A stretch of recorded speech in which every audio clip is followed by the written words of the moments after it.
you really show the fact that the dollar has been devalued and that's going to accelerate. I mean, what do you expect to see? Because you always make the point that because of deindustrialization, especially here in the U.S., we're technically even worse off than Europe. So why are we seeing this in Europe first? I think because of the sovereign debt problem and because of the fact that Europe does not have a central bank that can create credit for the governments. You know, the European Central Bank is prohibited by its charter and by the agreement that set it up between the countries from purchasing the sovereign debt of the member states. Now, it's starting to do that in these various schemes to keep Greece afloat, but it can't just simply do like the Fed and just monetize whatever debt needs to be issued. You see, the British can do that because they have their own central bank, and the bank can extend unlimited credit to the government. It can simply monetize an unlimited amount of debt, and that's what the Federal Reserve has been doing. That's what quantitative easing 1 is about, quantitative easing 2. And in my opinion, it's what they're still doing. It's how they keep the interest rates at zero or near zero. They simply purchase all the debt that would otherwise raise the interest rates. Well, in Europe, they can't do that. The individual countries don't have central banks that can serve as creditors to the government, and the European Central Bank is restrained by charter from doing that, and they haven't loosened those handcuffs yet. And wasn't it the Germans that demanded at the offset of the or the onset of the euro that be done because of their Weimar Republic experience with super hyperinflation and the wheelbarrows to buy a loaf of bread?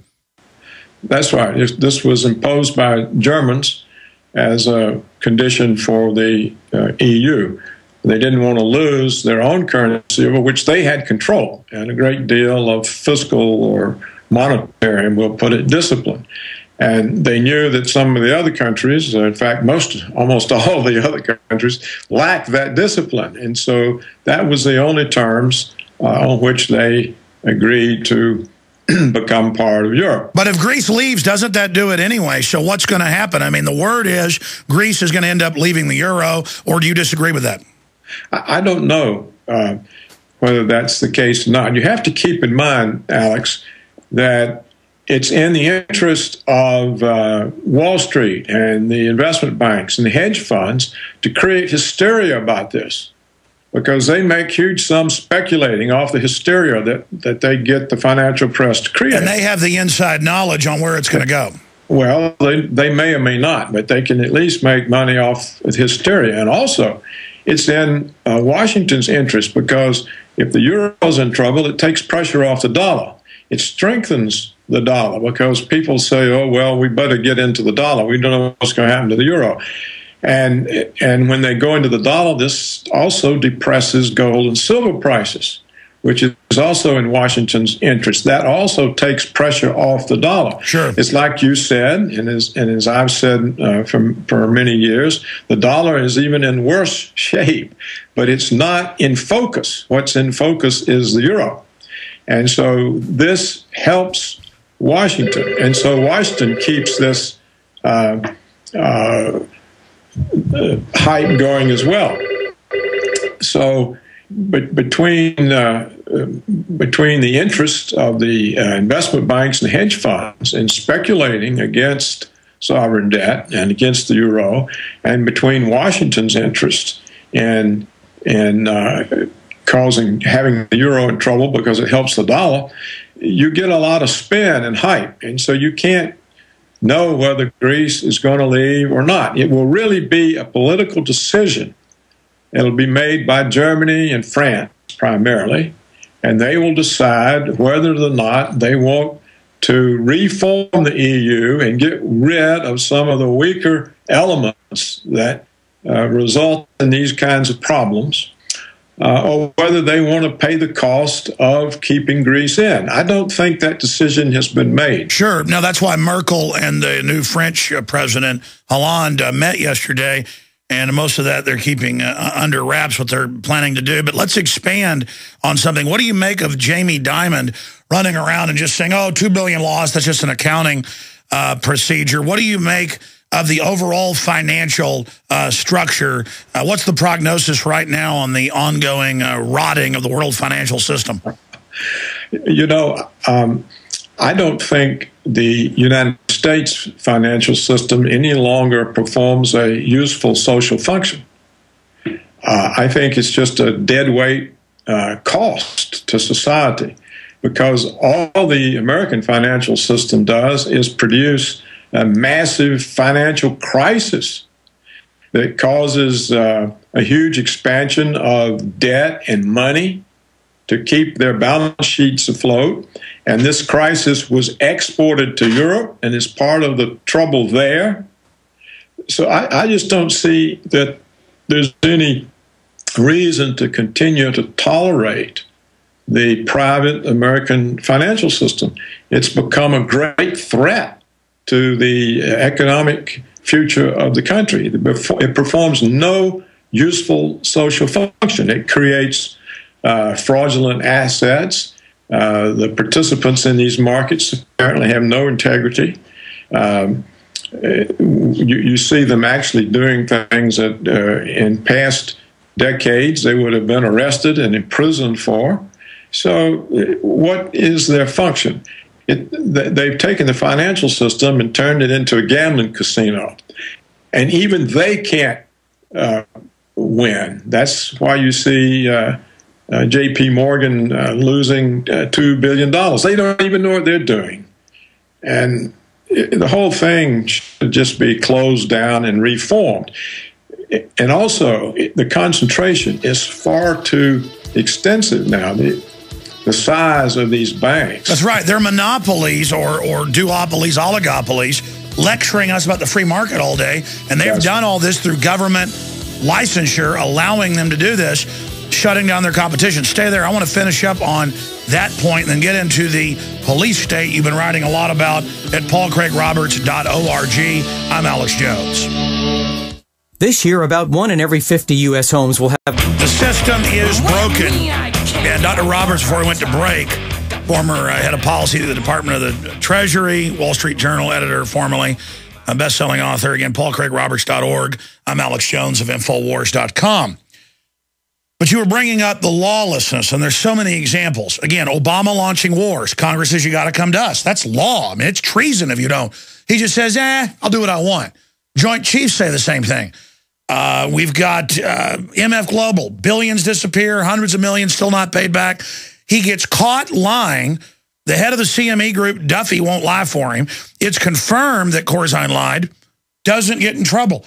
I mean, this is reaching new levels. What does this signify? That they can just do anything? Why are they doing this? You worked inside the government. I mean, you know some of these people. Dr. Roberts, what is happening? Well, Alex, I don't think that it's a plan that is unfolding by the elites. As you said, I know many of the elites. They're not as smart as I am or as you are or as many of your listeners are. And they may have some kind of plan, but it'll have far more unintended, unexpected consequences than they can imagine. And so they won't be in control, and they'll panic. And what will happen will be something totally different from any plan that they might have. And that's what history shows with the Germans, the Romans, the Russians. These guys are megalomaniacs. So where do you see it going? Well, I think what's happening is accountability is leaving the elites. It left government. It left the government a long time ago. Abraham Lincoln got rid of accountability. He even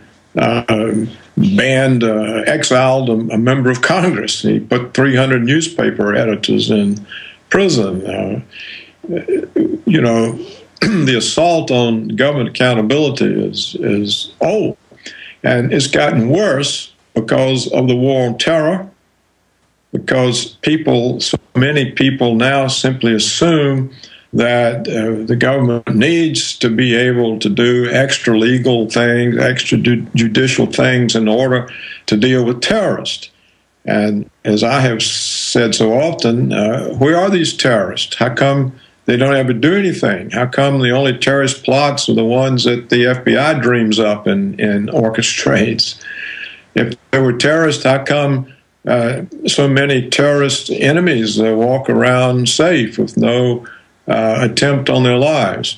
So, but it's propaganda that works. And so people say, oh, well, we can't make the government behave legally and constitutionally because we have this terrorist threat, and they have to deal with that. That's part of it. The other part is the elites themselves, the private sector elites. They have benefited for the last 10, 20 years from the sort of free market utopia that social perfection is the absence of regulation, and the absence of regulation means the absence of accountability. So if you're not accountable, then you behave as if you're not accountable. It changes the behavior and attitude and outlook of the elites themselves. So I think those are part of the explanation of what is going on. Very well said. Let me ask you this question. We are seeing, and I've got contractors, I've confirmed it, but it's also in the news, they're flipping from fighting foreign Muslims to good old boys, conservatives, libertarians, people that know what's going on. And this is actually waking the police and military up. I mean, I've been having them on the show. But why is the elite getting their domestic control system really ready right now? Are they concerned about a collapse? I don't know. I doubt it. I think they have too much hubris. I'm not really on good terms with them anymore, and so they don't confide in me. But I doubt that it's that. I think what it is that it's the impetus from the bureaucracy itself. I mean, Homeland Security is what, an $80 billion institution. This is huge. And since there aren't any real terrorists to justify their existence, they've never caught a single one, have they? No, they're just going to make us that because they can expand their mission now. Well, I think it's to preserve the mission that, the head of Homeland Security, she said this a year or two ago, that they were shifting their focus from terrorists to domestic extremists. Stay there, Doctor. On the GCN Radio Network. All right, Dr. Roberts is with us another 10 minutes or so, and then I'm going to open the phones up on any of the news I've covered until the end of the hour. And then we've got Congressman Jones joining us, Representative Walter Jones. You don't want to miss that information. Going back to Dr. Roberts, who studied history, because I've read several of his books, he knows what he's talking about, and also obviously studied the economy as a top economist, that elites act the same throughout history. And just because they've got NSA-run Google and they've got high-powered atomic weapons and hydrogen bombs doesn't mean they're not still the same people. And they just think they can get away with all these things they're doing. And the truth is they've made themselves unaccountable, so now they're unaccountable to even sanity. And just like every other out-of-control elite does this in every culture, they are like Kublai Khan trying to invade Japan, or Hitler or Napoleon going into Russia. They are biting off more than they can chew, because you can be the toughest guy around, but you mess with the wrong guy on the wrong day, they're going to